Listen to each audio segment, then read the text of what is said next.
Ay nako Diyos mio, ano nangyari dito sa bahay? Ang kalat, parang dinaanan niya tayo ng bagyong Tino. Sinong relate dito mga mare, imbis na matulog na, ay nako, liligpit pa muna ng mga kalat ng ating mga batang maliit.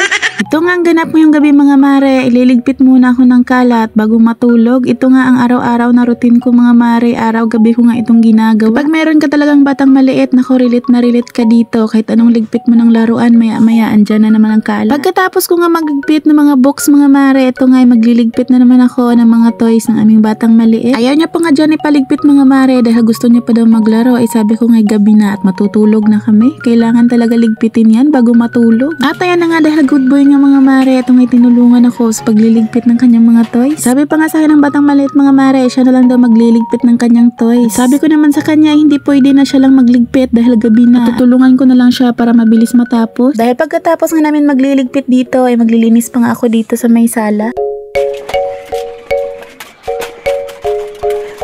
At nang matapos na nga kami magligpit mga mare, at ayan na nga, ituwang-tuwa na nga siya.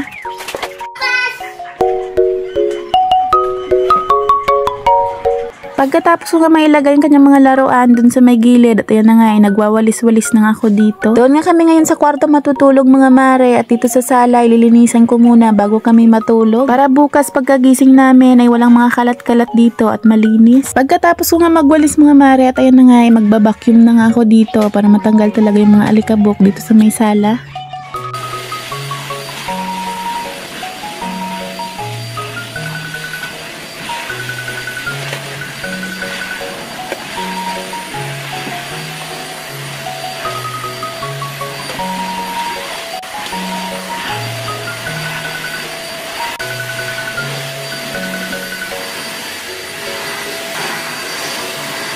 Kaya nga nang sinabi ko mga mare sa iba kong vlog, napakalaking tulong talaga ito ng vacuum lalo na sa aking paglilinis dito sa bahay. Kaya nga mga mami, mas maganda talaga mag-invest tayo ng vacuum sa ating bahay dahil hindi talaga mawawala ang mga alikabok sa simpleng walis laang. Kaya kung may vacuum tayo mga mare, nako lahat ng mga kasulok-sulukan ng mga alikabok ay nako tanggal. Pagkatapos ko nga mag-vacuum mga mare, ayan na nga ay nag-mop na rin ako dito sa may sala.